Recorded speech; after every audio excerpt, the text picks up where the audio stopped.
Hello and welcome to Baldwin Woodville High School for Blackhawk TV's presentation of BW hosting the Altoona Railroaders. In about a minute here, we're going to have the JV portion of tonight's matchups. My name is Jordan Lehman. I am joined by our cameraman, Zach Ambrose, and Coach Jeremy Nygaard. How you doing, Nygaard? I'm doing great. How are you? Good. It's good to be back. Week off for Blackhawk TV. For home games here. Last night, watching BW boys in action on the road. Not sure, maybe some listeners were there or watching on their stream. It was a lot of fun. Saw the boys pick up a big road win. First time winning at Central in a couple of years, getting that ball, the rivalry ball, and putting themselves in a good spot in the conference standings. And for the girls portion, tonight the girls have an opportunity to keep themselves kind of in the driver's seat in their conference standings as well. Still having Prescott on the schedule. Prescott in first place by themselves, but with a win over the Prescott next week, the girls could put themselves in that three-way tie for first place. But it'll start tonight with an effort against the Railroaders, who traditionally been very competitive, had an up and down season, struggled with some injuries, but for the JV matchup, starters for the Hawks.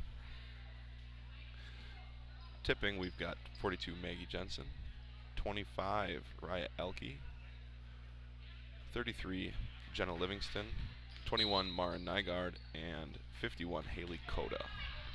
And that's one of the first games that I can remember where they just didn't win the jump and get a layup attempt there within the first 5 seconds. Right. Usually Jensen's length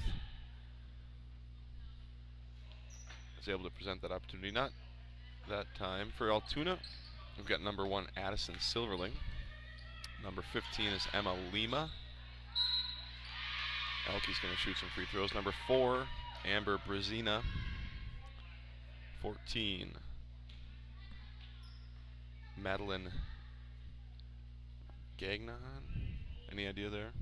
I think Gagnon is probably correct. Go with that. And then 34 is Julia Hom. So the JV on the roster is exclusively freshmen, and then obviously there's some that look like they'll be suiting up for the varsity as well. I guess I haven't looked too closely at the roster, but interesting. 1 senior. Yeah. Radiance Homan. So a good season for the Railroaders on the varsity level, and I'm sure that's going to continue. Yeah, it'll be interesting to see what really happens with Altoona. Last year, with the regions kind of redone, they were in a 5-team region with 4 middle border teams, and now this year with things relatively back to normal from the regional perspective, they're the lone middle border team, not in the regional. Right. So they're going to go south and have a lot of opponents maybe that are not common to the rest of the region. And the only chance that they would see a middle border team would be in the sectional final. 1-0 in the early going. 16-minute halves in JV hoops and high school basketball in Wisconsin. So just over a minute into a nice left-handed layup by Maggie Jensen. Right, did a good job being active around the backboard there as she missed a shot and got an offensive rebound and then just jumped higher to get another rebound. And I haven't watched the girls on the road this season, but is this a lineup that has been kind of regular as of late, or is this a new with Koda alongside some of the sophomores? Well, you know, it's interesting because Abby Nielsen has a shoulder deal. Good take, Lauren. A shoulder deal that has her in a sling. She landed on it funny in Ellsworth. And Kylie, I'm assuming she's suited up, but Coach Furman, who is not present, has been doing a lot of 5 for 5-ish, 4 for 5 at a lot of times. But I think with the bench being a little bit shorter, it's going to be a little bit different. Raya has only been playing 1/2 of JV for a good portion of the season, so I'm not sure if that's going to factor into with having less numbers, if she's going to play 2 halves. Typically as you get closer to the playoff season, coaches tend to tighten up their rotation a little bit. So it'll be interesting to see if that's part of the plan. Looking at the boys sectional and looking at West Salem, it's really interesting how, because Zach, were they in the Mississippi Valley at one point? West Salem. Put your mic down.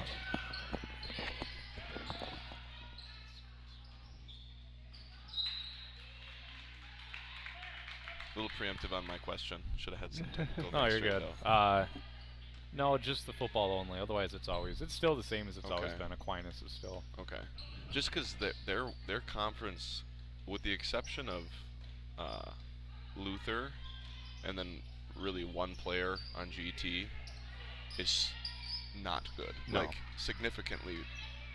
I mean, the middle border, I would say, is top heavy for boys. So that there are some very quality teams, and that's represented in the state rankings. But it'll be interesting just because Luther's legit. They've got a D2 or D1 AA kid who's 6'7", who's very good, and they're ranked in their state. They went to state last year. They went to state tournament last year. But it'll be interesting when West Salem matches up with one of Prescott, Central, or Baldwin Woodville. Because they're optics-wise, they are like, I watched the highlight of them playing Eau Claire Memorial, and they didn't have arguably their best player for that game. But even without him, they've got a lot of things that you can't replicate, and that our conference doesn't have, maybe with the exception like of a Wallen-Malmlov combination. I don't know. It'll be interesting to see how they handle. I'm assuming some significantly different defensive pressure. You know what I mean? Yeah, and it's so hard to say because obviously we're not as familiar with. I mean, that conference isn't great, but they're going to see teams from other, like Wisconsin Dells. Yeah, is typically pretty strong. I think like you said, rankings, and the thing with the rankings is coaches don't know a whole lot about teams outside of their area. So a lot of times it's just, let's look at wins losses, right? And that's why Central State ranks so high.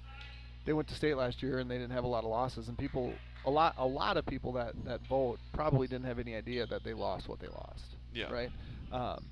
But when you do look at the rankings from there's 4 teams in our region that either are ranked or have been ranked in the top 10 in the last 2 weeks.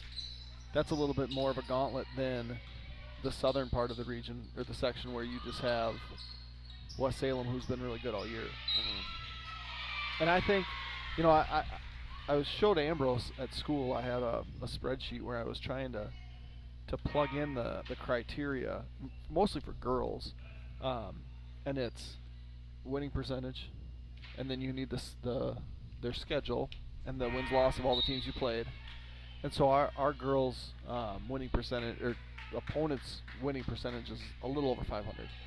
Then you have to take opponents' winning percentage, which I haven't got that because you need, like 40 teams outside of the middle border in their schedule, and then their schedule.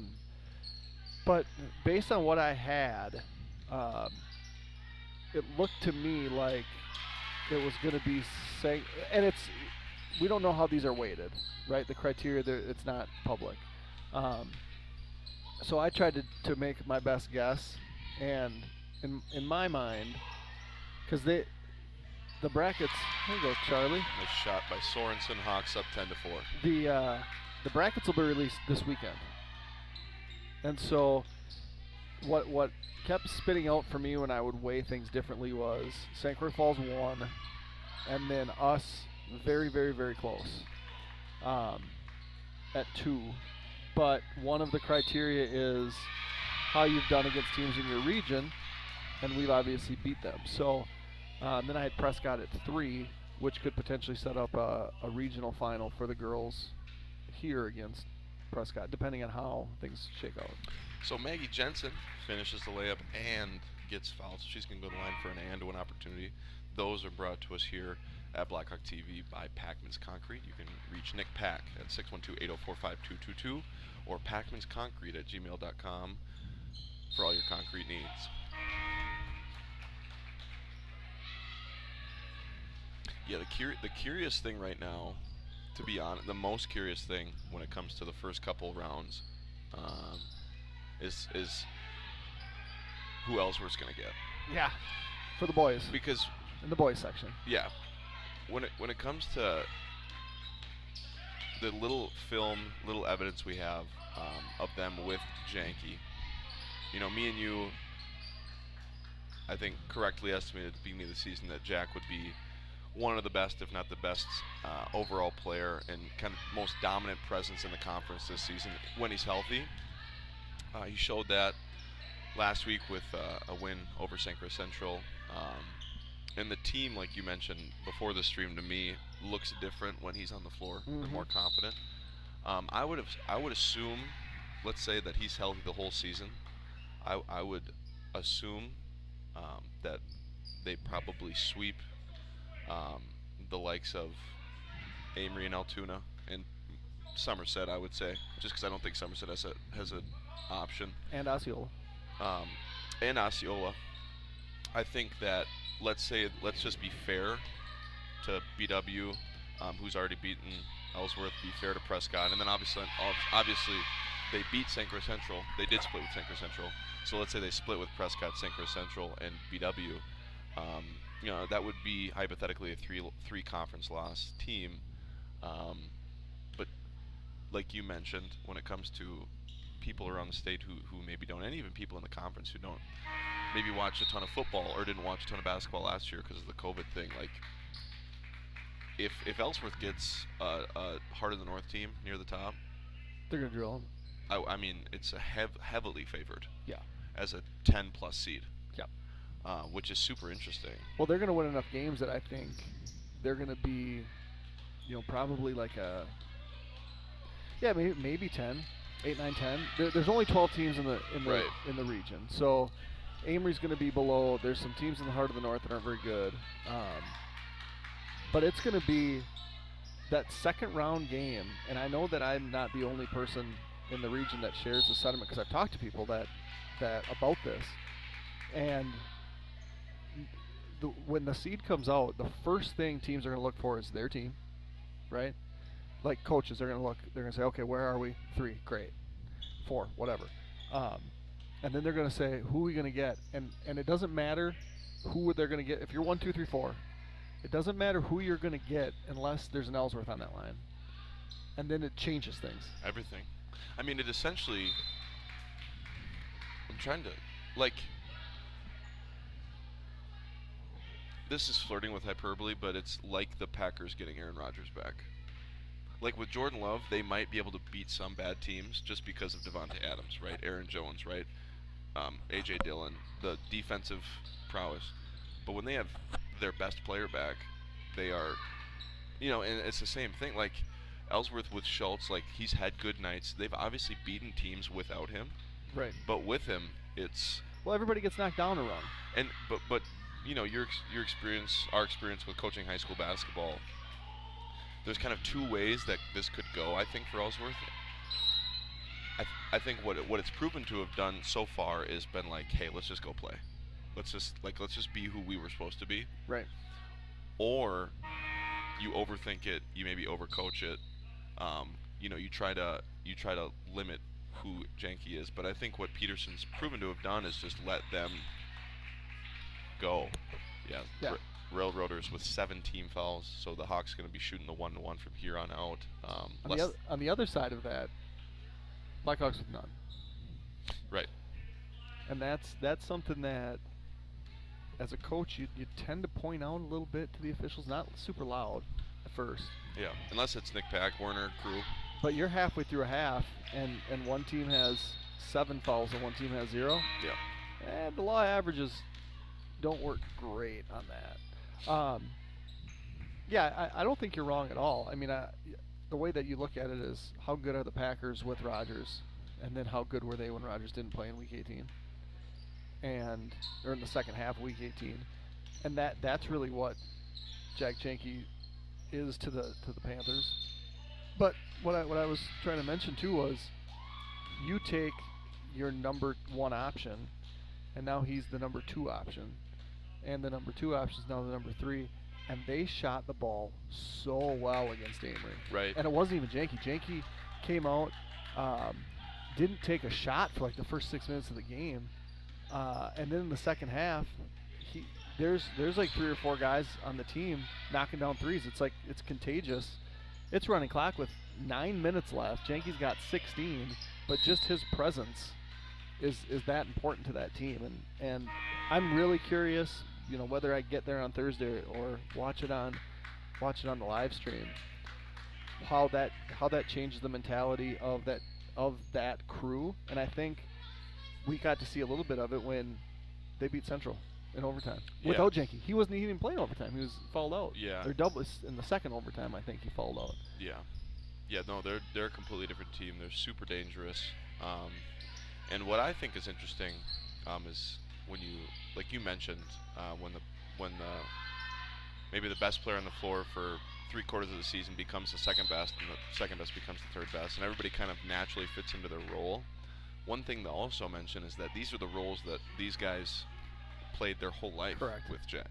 Yep. So they, not only is it more comfortable to have less pressure on you, but it's more comfortable because they're used to it. Right. I mean, Schultz is not used to being the alpha of that grade, and when you have the return of your best player, not only does it help that he's super talented and can score and can defend and can get to the basket, but he settles those around him down. Yep. Because naturally, kind of like a quarterback, kind of like the way he did this year, really naturally, organically as a quarterback for their football team. When they needed a play, often it was him or Quade, right? And he would get it to Quade to make a play. So he's a huge presence, and it just makes it more fun. Like, as a BW fan, BW grad, I want the Hawks to do everything that I know that they want to do. I want them to finish this season strong, make a run, maybe an unprecedented run. But when it comes to just the fun of the time of the year, like having a quote-unquote Cinderella story like that's just loaded and ready to knock some people off. I hope it's not the BW, but if it's a Central or a Prescott, it'll just be a fun atmosphere. In my mind, the way that I want this to go is not even Central or Prescott. Let's line them up with the Northwestern Tigers. Oh yeah. So that can be the second round upset, so we can go into regional final night with 4 middle border teams. Absolutely. And that just, it cements what the middle border coaches have always believed, that we're better in the heart of the North. Right. And Bloomer's out of the heart of the North right now, and I mean, that was the one most interesting argument that I was ever in a coaches meeting, was the year that Ellsworth had Flom, Motley, Benson, and lost to Prescott a couple times. Yeah. Went through some stuff as a program, and Bloomer was, a one-loss team, and we go into the seating meeting, and I don't think anybody in the middle border truly believed that Bloomer was better than Ellsworth.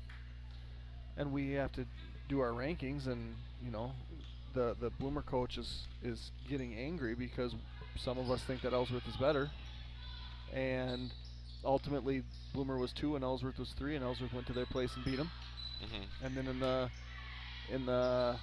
I think at that time it must have been the regional final, maybe sectional semis. It would have been sectional semis because it was in Richmond. Ellsworth was beating Prescott at half. That was the year Prescott was the state champs. Right. Yeah, I mean, the win-loss data point is obviously important. It is the final data point on the final game of the season. Right. However, I'm hoping that the algorithm gets more nuance, and I think it could. I think there's a lot of smart people out there that know how to do that, where it's not just win-loss of opponents, win-loss of opponents' losses, win-loss, Right. But regardless, people are going to be put in positions that probably roughly replicate their ability and their seeding. Where it gets really important is hosting regional finals. Yep. That's where people are going to get feathers ruffled. but yeah, I think to be honest, it's a less interesting year for the Hardin North Middle Border pairing, just because it's been I think it actually has been entirely one-sided when it comes to the top teams. Yep, for the boys anyway.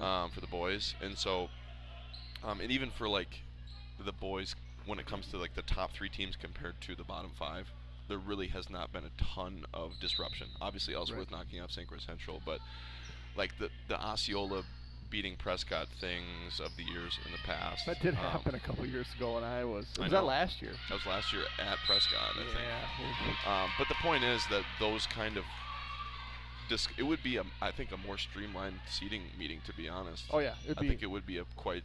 I mean, the big discussion would be BW Central and Prescott. You know, barring how Central does against Prescott to close it out. Yeah, and I think Northwestern wants to make an argument too that they beat Central when Central was playing well. Central's not playing as well now. How do you know? So, but those to me, it would be an upset for those 4 not to be the top 4. And I think, Central Northwestern is going to be 3-4. I think we'll be 2, and Prescott will be 1. That's just my gut. And you get, when you're in a seating meeting as well, let's say Ellsworth finishes, let's say BW takes care of business at their place, Ellsworth takes care of business in other matchups, and they go in and they're in that 9-12 echelon, right?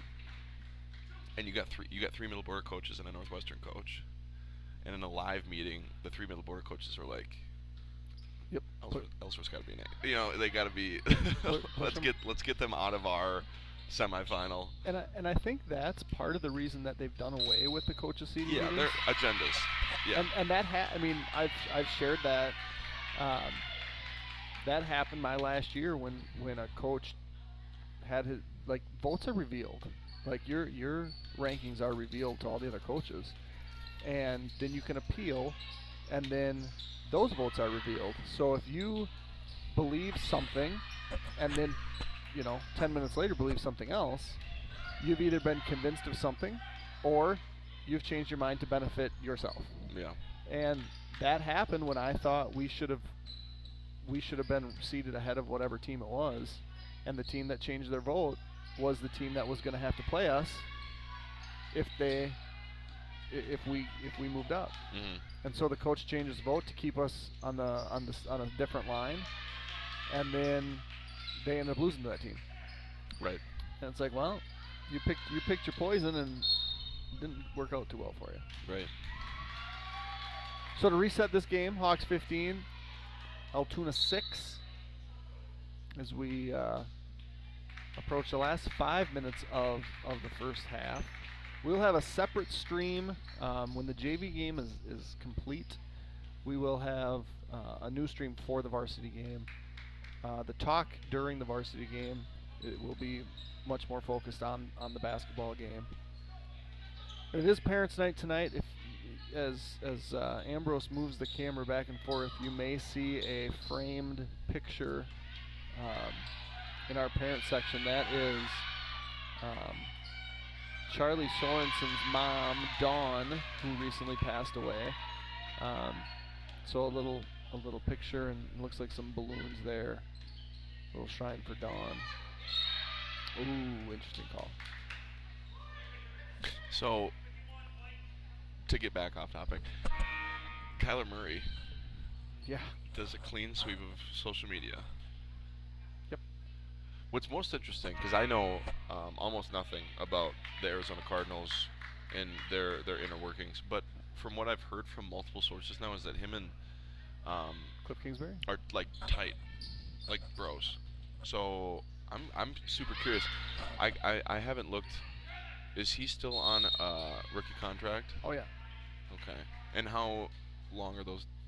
Those are 5 years. He's only played this is his 3rd year. Yeah, I mean, was his hamburger not warm enough? Like, what's going on here? It's in my opinion, it's posturing to get an extension. Yeah. Right. It's all about getting a new deal, presenting yourself as unhappy, hoping that the GM panics, that type of thing. Yeah, or even just presenting yourself as what you are in reality. You are not financially not committed. Patrick Mahomes is financially committed. Right. Josh Allen financially committed. So he in his camp good pass. Nice pass. He and his camp will require a Josh Allen, Pat Mahomes type offer. Whether warranted or not, there's differing opinions on that. But so here's the other really weird thing with Kyler Murray and unique. If Josh Allen wants a new deal, and the Bills say, "Sorry, dude, we're not going to pay you," he can hold out. They can stop paying him. At the end of the day, Josh Allen has a choice. He either plays for the Bills or he doesn't play, right? Kyler Murray transferred from Texas A&M to Oklahoma and was drafted in the top 10 in the baseball draft. He's a freak. Signs with the Oakland A's with the agreement that he can play one more year of college football before hanging up the cleats forever. Then he wins the Heisman Trophy and is the #1 draft pick, and he still says, "I'd like to play baseball." Now he's not Kyler Murray on the baseball diamond, but he's a quick twitch middle infield, super fast athlete that's going to hit it down the lines and steal bases. Now he's not going to make the money that he could make being a quarterback, that he is a Pro Bowl quarterback, but the option for Kyler Murray is not play for the Cardinals or don't play. It's play for the Cardinals or play for the A's. Yep. And so, to me, this is all him. It's bargaining. He'll get his money. He'll be a Cardinal. He'll probably be a Cardinal forever. If Cliff Kingsbury wants to be a Cardinal for as long as he does. But yeah, sweeping your social media to not follow your team is an interesting move. Good effort there by Elke. Hawks really putting it on the Railroaders here in the first half. 20-6, under 3 to play. Yeah, and then Tom Brady goes on a podcast. Is his podcast yesterday, the day before, and is like, we'll see where we're at in 6 months. He's already just itching. Okay, I don't like this feeling. So the greatest players don't stay retired. No, I don't.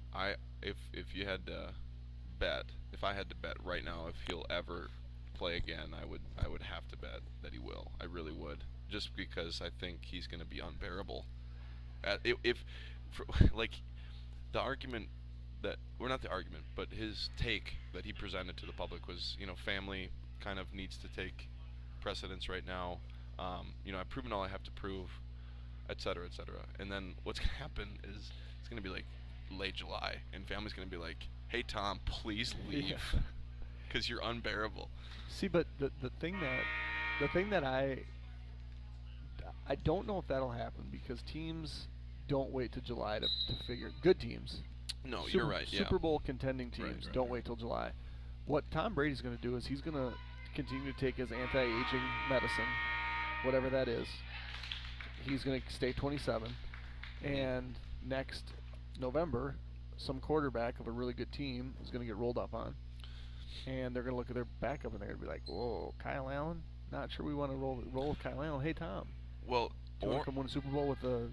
Yeah, honestly, for Chargers? me, with being a fan of the Pat McAfee show, and he's a Colts homer. If Wentz is what he was last year near the end of the year, the Colts are a quarterback who can do enough to not lose games away from being the best roster in football. Yep. And so it's colder up there, but they play in a dome. I don't know, man, because Carson Wentz obviously was a dang MVP candidate at one point in his career, so I'm not saying that he's completely washed up or that he is bad by any means, but Jonathan Taylor is the truth. Their defense is insanity. Yep. The Colts are a legit threat in the AFC, which is saying something, considering now the Bengals, obviously the Bills and the Chiefs. See, and I don't know if you'd want to pick, if Rodgers leaves, how good are the quarterbacks in the NFC? Yeah, the NFC. Russell Wilson is really good, but is he gonna? Is he gonna be in the? Yeah. No, I know. The AFC quarterbacks, you look at the gauntlet of teams you'd have to go through with. It's just in the West. You know? The 1 seed didn't have a top 5 quarterback in the conference. No. So it's yeah. I mean, Kyler Murray probably emerges as the guy in the NFC. Um, I mean, depending on Matt Stafford's, obviously Matt Stafford's gonna go try to win a stinking Super Bowl, but but then who's the when Kyler Murray came out of the Pro Bowl, who came in for him? Kirk Cousins Kirk is Cousins. the answer to that question. Because the NFC quarterbacking is just not great. Yeah. Can we all just agree that the Pro Bowl's a waste of time? Like skills competition, It's fun. Yeah. and then let them go home. It's just it's just silly. If you don't let them go home after that, then you end up with some guys in prison or jail. It's just it's such a yeah. because and people will say the same thing about the All-Star game, but the All-Star game is still fun for basketball because if you've played a lot of basketball in your life, you understand that it doesn't always have to be a rigorous. We're gonna get a 5 call. Oh, I'm gonna turn over the inbound. Yeah. Like you can still show off your offensive prowess in an All-Star game for basketball, and it's fun to watch. It's not the most fun to watch, but it's not like watching football where people can't hit each other. Right. They changed things so it's you play to a number. I know, right? it's great. I think it's awesome. It's a good exhibition. The football thing about not tackling. Like I watched a clip and it was like 2-hand touch. It literally is. But almost. there's also the clip of Sean Taylor on the fake punt where he just destroys the punter. Yeah. Yeah, but even like the fun stuff that they used to do. I don't know if you remember Robert Edwards. No. Was a running back for the Patriots, and he was a 1,400-yard rusher his rookie year from Georgia, and then he went down to the Pro Bowl and played in a flag football game in the sand and shredded his knee. Yeah. Missed 2 years, came back, ran for 600 yards, retired from the NFL. And so there's just such a huge risk of getting hurt if you do an actual football game or things like football. In basketball, those guys aren't getting hurt because if they're jumping to dunk, nobody's going to be around them. Right. Yeah, it's the reason that I actually enjoy the All-Star game for basketball is I think it's a celebration of the ultra talents, right? Yep. Like, and if you want, well, I'll say this: it's the celebration of offensive talent, right? Because if you want to watch celebration of defensive talent, watch the playoffs. People who think the NBA is not good basketball, objectively, it's not true. It's the best basketball, in my opinion, in the world. And is on display from April till July, where you get to watch. I mean, some of the like. I remember when I first started watching the NBA religiously, watching LeBron as a Cav, like first time around, and just like defenses were like double covering him, almost triple covering him, and he the game was it the Nuggets. He had 40 in an Eastern Conference final. So if you played for the Cavs, was it the Pistons where he had Yeah, that's the one. 23 straight, yeah. It was because that Pistons team was not a flat, they were a defensive-minded team. It was this is, we've got Rasheed down low, we've got Big Ben down low. But yeah. Oh, can't do that, don't do that.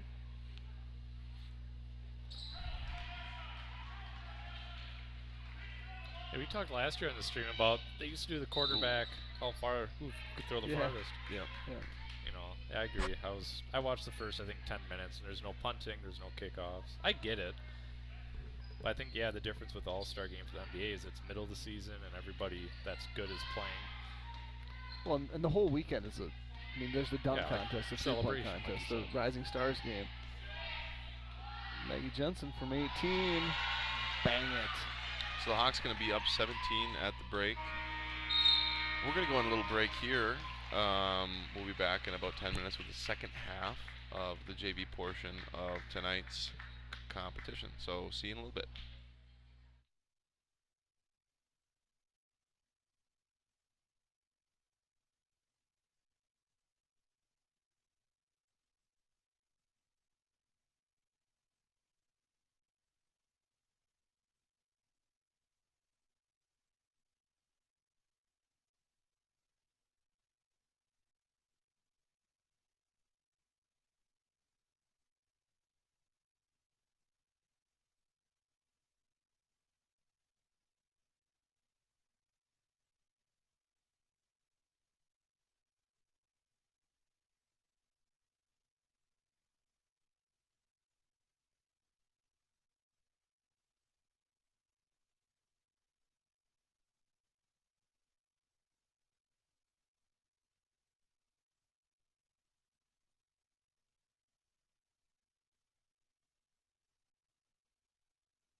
Welcome back to Baldwin Woodville High School in the West Gym here for the second half of the JV portion of tonight's competition between the Railroaders of Altoona against the Blackhawks of Baldwin Woodville. 25-8 at the half.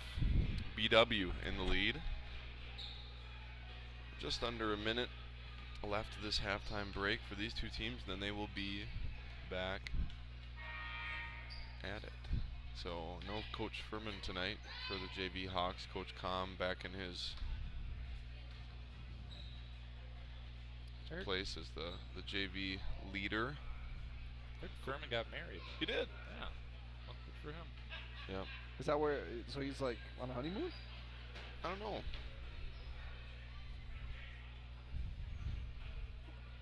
Coach Furman getting married during the basketball season. He probably wasn't planning on coaching basketball when he. Right. Yeah. Congrats to Coach Furman if he's out there watching. If he is, will he text you? Probably not. I told him I'd be fourth usher if he needed it, but didn't take me up on the offer. I thought I'd be really good at. Well, I don't know. Ushering people to their seats. Was it if it was a Catholic wedding? I don't think it was, but like maybe helping with communion. I'm gonna end that bit. So, 16-minute half. Number 2. So Hawks up 17, as I said before. Good pass. Good look from Nygaard to Jensen. Probably going to hear that quite a bit for the next couple of years. And once again, the Hawks. Ooh, 1-3-1. In a zone look. Haley and her go-go gadget arms.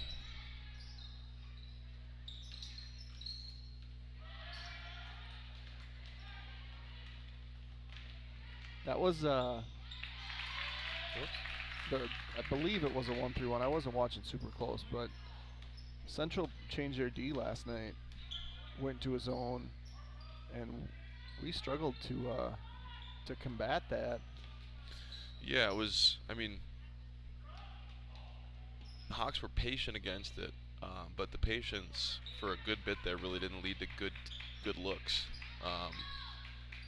And really, at the end, the possession of the game to me was the second to last one for BW, where Eli posted and reposted and reposted and reposted, and BW continued to swing it, continued to look for a good look, and Eli finally got himself under Hinsman on the baseline, and then had a really nice drop step lay in. But Central is so good defensively. They are a phenomenal defensive team. To watch in person, it's quite remarkable. Like Hackbarth is, I know we talk a lot about Keegan, and I would still hold that he is the best defender in the conference. But Colin Hackbarth is an unbelievable defender. Unbelievable defender. I thought Central had a couple possessions late where 4 of the guys on the floor would like to see something else happen. Yeah. The ill-advised fast break take, and then the ill-advised baseline contested shot take up 1.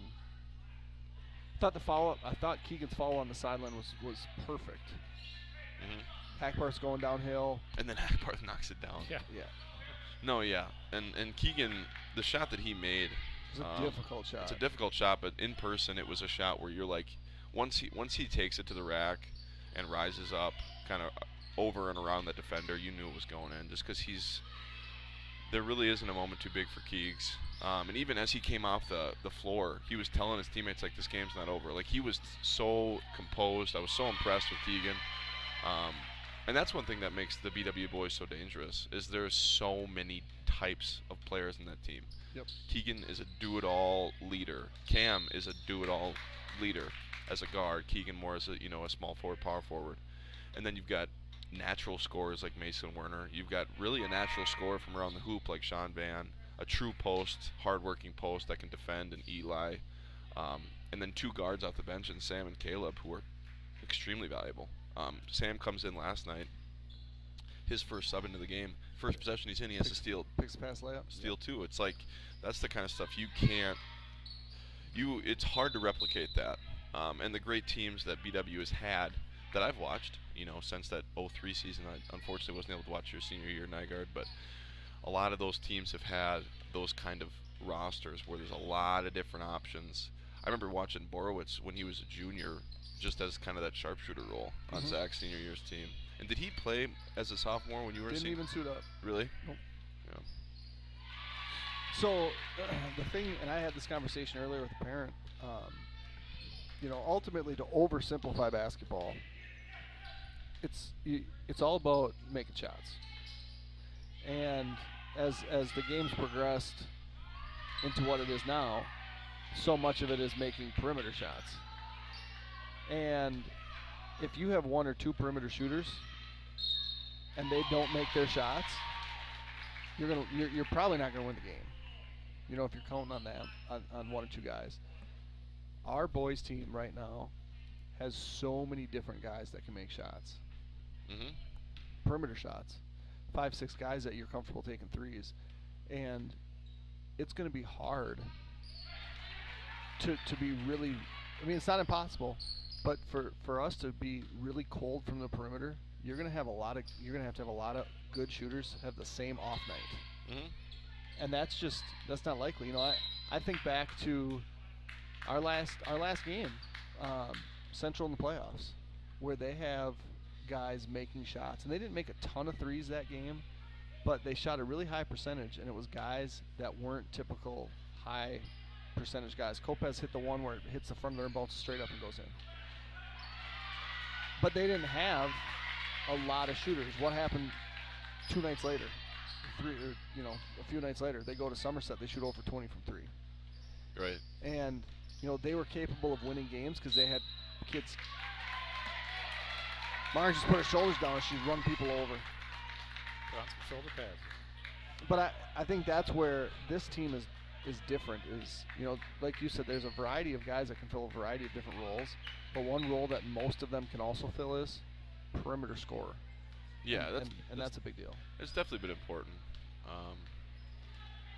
They can score from all three levels, and that's very, very valuable. When you have more than one player on the floor who is almost never a threat offensively, it's really hard to be a great team. Right.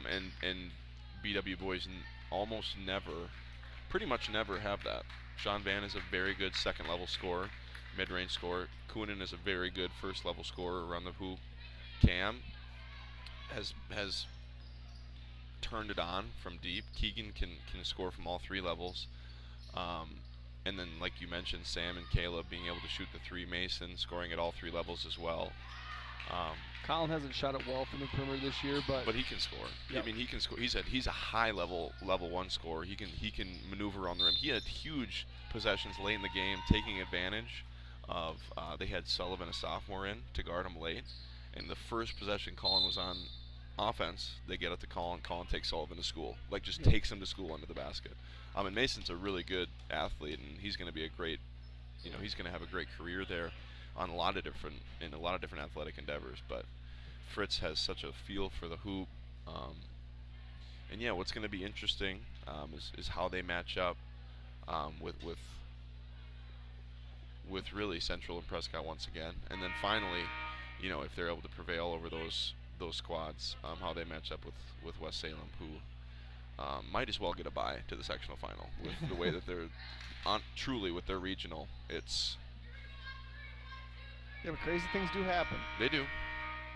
The health of some of their, Peter Latos, their junior phenom, who's 6'7". He was injured for a little bit and is back now, pouring it in. They won by 50 again the other night in a conference game. But yeah, and then same thing. I know less about the southern part of the region or the southern part of the section with girls, but it's going to be a highly competitive northern section with a lot of the middle border teams, and Northwestern, who we beat, and St. Croix Falls, who we beat. But both of those teams have looked very good. Yeah, I mean, Come down to make shots. Who's going to make shots? yep.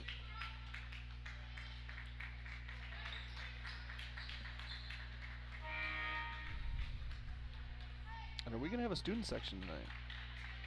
It's going to be tough. Hockey, boys basketball, boys hoops on the road at New Richmond, who is 4-14, 2-9 in their first season in Big Rivers play. But they do have CJ. They do. However, they've had a couple impressive showings.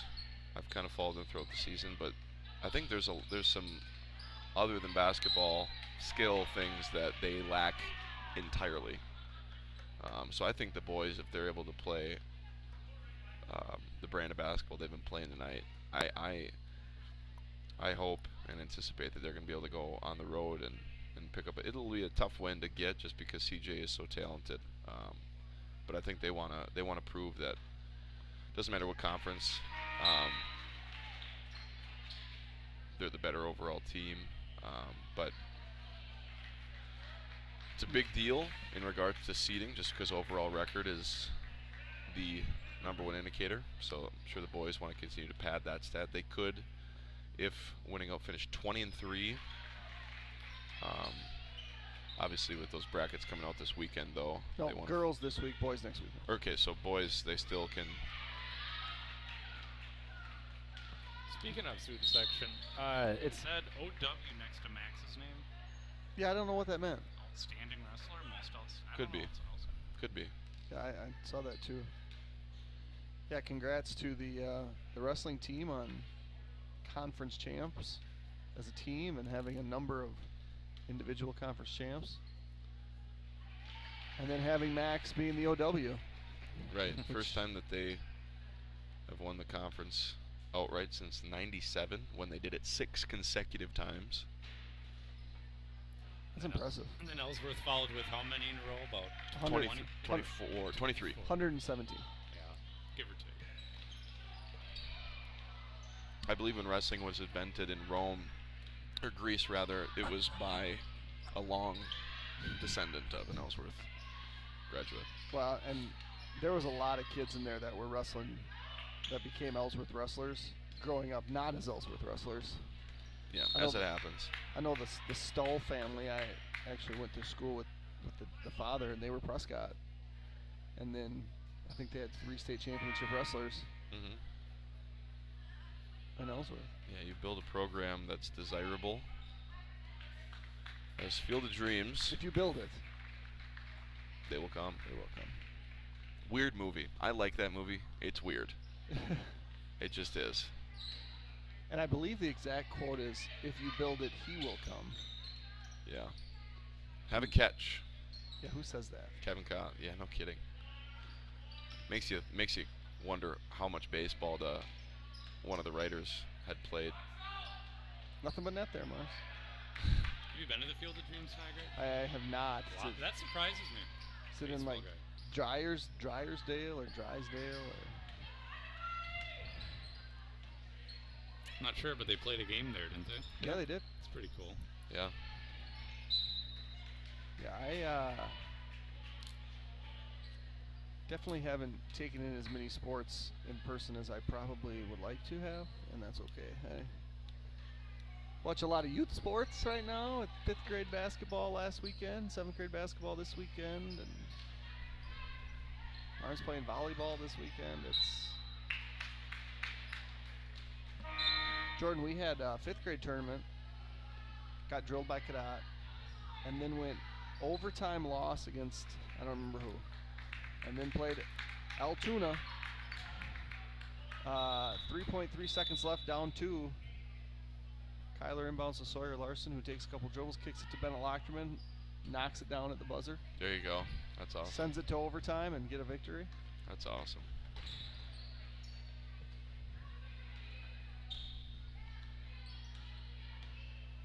Yeah, we were in Fall Creek.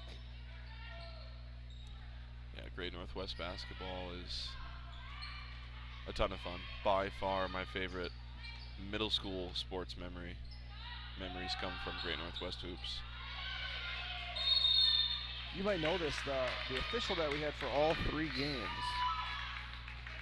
I think Brighton saw a picture of him like in their trophy case as a 1,000-point scorer that graduated in the last handful of years. Fall Creek, yeah, they've had a couple really good players. Well, that's where Rich Cote is from, as a matter of fact. He's Okay. former cricket.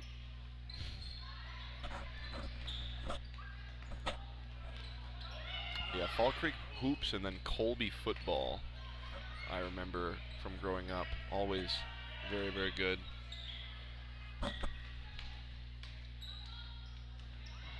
Longtime Clover Belt foes of Altoona.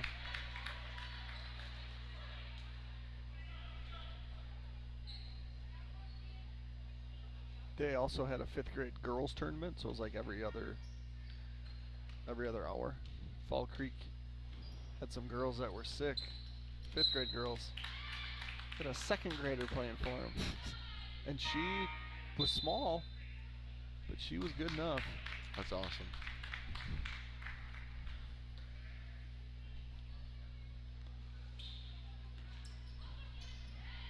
Hawks up 40-18 here, 7:53 left in the game.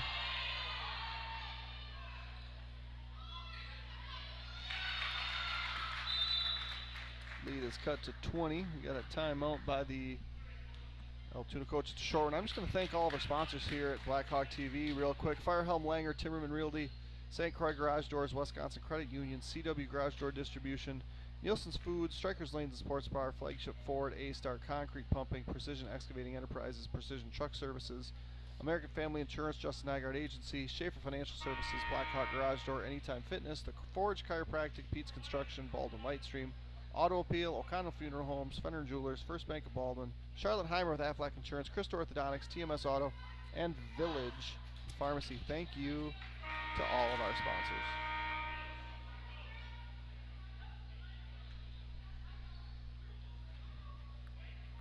Bands in the house, led by Mr. Bassick,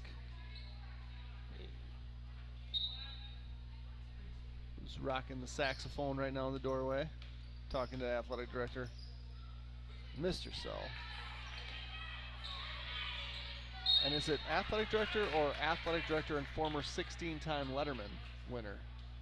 Well, Jason it Sell. might be more than 16, to be honest, because I think I was just talking to Dave Ramberg, and I'd heard a story about Mr. Sell. His freshman year, he placed 2nd in conference in wrestling. Okay. But was also a part of what was at that time the WAHA High School Hockey Association for Wisconsin, which was club hockey. Right. And left the sectional tournament where he was en route to a state appearance as a freshman, as a wrestler, to play in state club hockey. And apparently Dusty Vienendahl as well, who was a 2-time, or at least 1-time state champ, might have been a 2-time state champ wrestler here, was a very good hockey player as well. But I don't know if they got letters for club sports. I would assume not. But I don't know. I don't know how they divvied him out. But he potentially could have been a 17-timer, is what I'm trying to So get he at. only wrestled 1 year. I believe so, yeah. I believe he only wrestled his freshman year. But yeah, I mean, Zach Campbell was probably, what, 14, 15? Because he was 4-sport. I don't know how his baseball, rather. He lettered all 4 years for sure in basketball. He didn't letter as a freshman. He had lettered as a sophomore in football. I'm sure he lettered 4 times in track and baseball. Yeah. Although we made the switch to spring baseball sometime around there. Yep, it wasn't then though, just because I remember when they switched, and I was upset. I was very upset because I wanted to play both tennis and baseball. But yeah, it was shortly after, because I went down to watch Zach, Tommy, Logan. They were in the sectional semis as seniors and lost because they went to state as juniors. Yep. In summer baseball, and then lost in the playoffs as seniors. I believe Coach Sell, athletic director Sell, was the header on that squad. I think there was a Dockel on in the clubhouse as well. I can't remember which one was assisting, but yeah, Mr. Sell was the coach of the baseball team for a while. I don't know how long, but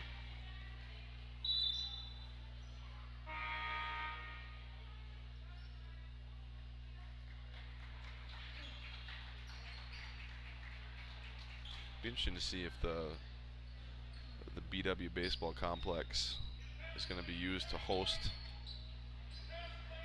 big time postseason matchups with the turf, but I think the best thing to do is host early spring things on the turf. yep. I mean, we were a couple of years ago, I think, is it Mauston that had a turf field, and people would come from miles around to play at all times of the day on that field. And Yeah, I remember last late summer, I'm at a friend's house, which is within, you can see the baseball field, and we were having a fire, and it was after 10 p.m. and there was a baseball game still going on. It was like, it was crazy. It was like 10:30, and we're like, what in the world is going on up there? And yeah, youth baseball tournament of some sort. why wouldn't you? You can.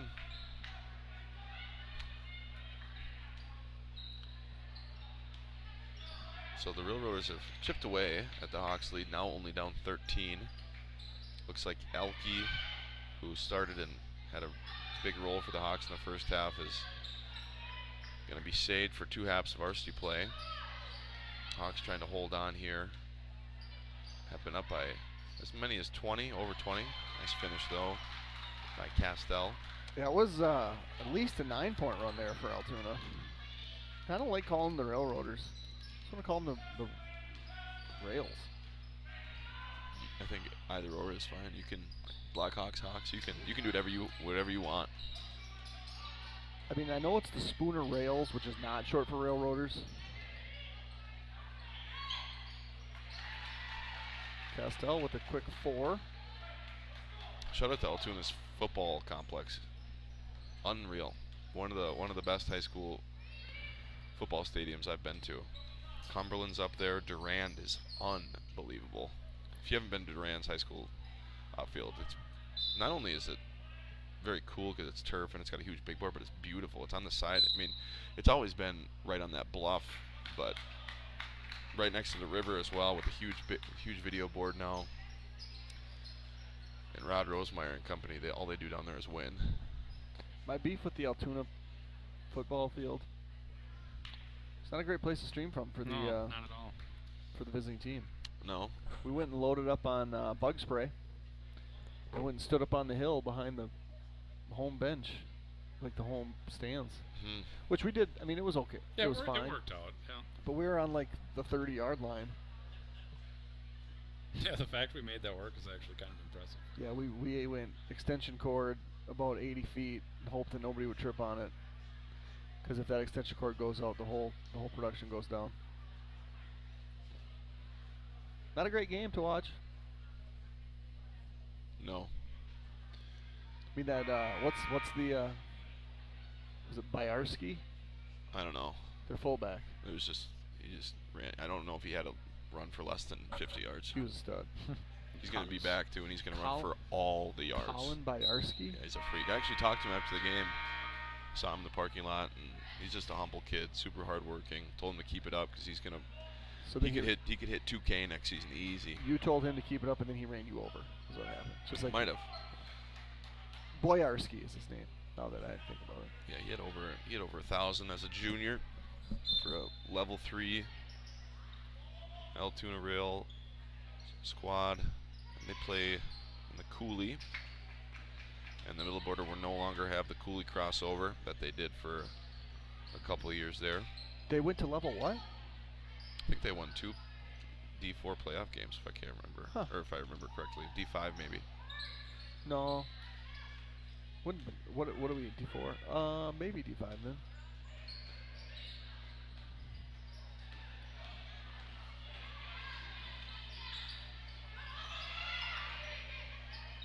tell you, Friday nights, sitting in my recliner, flipping through high school football games.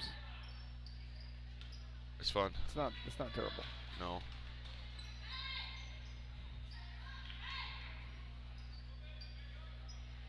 Last night, boys' game gets done and early. I mean, it was a quick game. So I'm like, sweet, I'm gonna find another game, and then I'm like, that's Monday. Yeah. There's not other games. We got Badger game tonight, 6 p.m., and a Timberwolf game on the West Coast at 9 p.m. Say the 8th grade girls, I was just saying they lost yesterday, 140 to 9 tonight. It's just good coaching It's right good there. coaching. I think I don't know as much as Stitt as it is Schomer, but I think one carries the other. Depends on the night. Technically, I think that's why Schomer's back hurt so much, because He's been carrying Stitt for all these years. That's great. That's a great joke. We'll clip that. I don't know that I really hope they're listening. I coached with Stiddy for a number of years. I don't know that Matt and I ever. We wouldn't have, because we both would have had to come from Greenfield. Coached with Brian Nadeau for a few years in middle school. Oh. Peyton just celebrated a birthday, I believe, yesterday. Newly 16.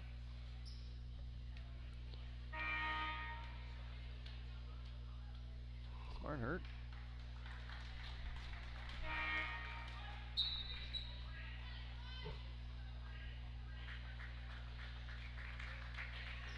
She walked off kind of gingerly there. She's been nursing some back and rib problems.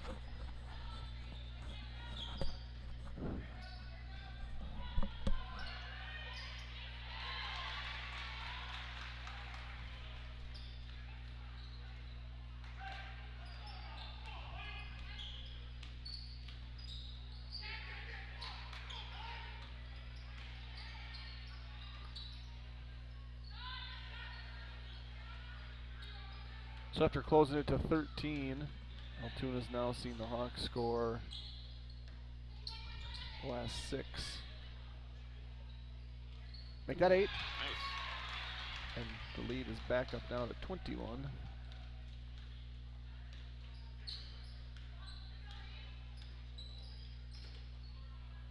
I was watching Lacrosse Central versus Toma the other night.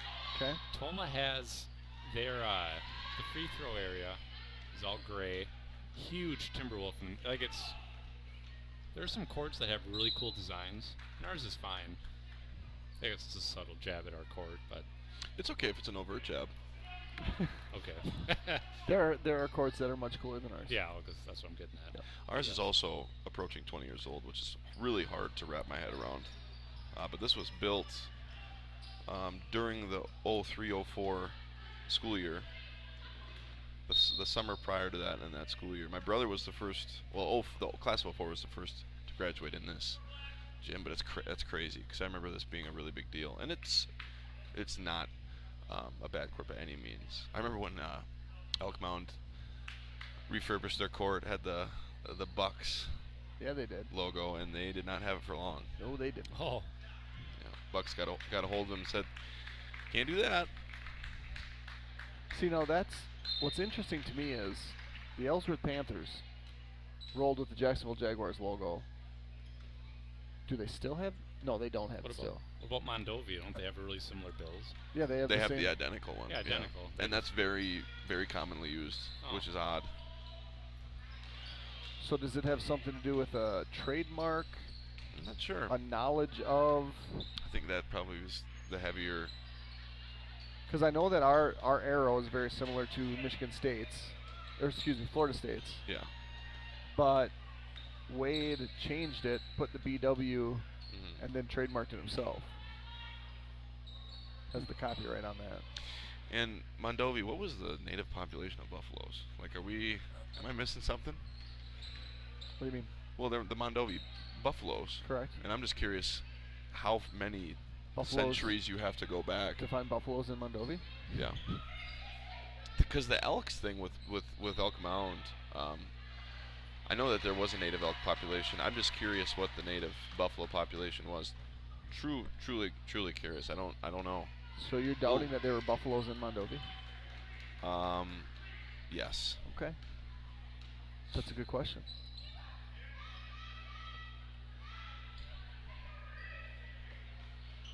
I don't have a great history mind for No. the area of Mondovi. And by no means is that a qualifier for having something as a mascot. I mean, I'm not sure how many Panthers are roaming Ellsworth, Durand, or St. Croix Central at the moment, Hammond, Roberts area, but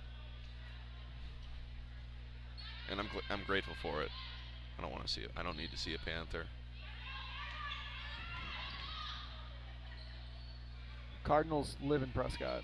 Sure they do. Other than that, yeah, I don't know.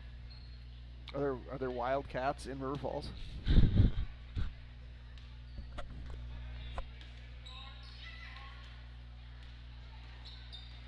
Oh.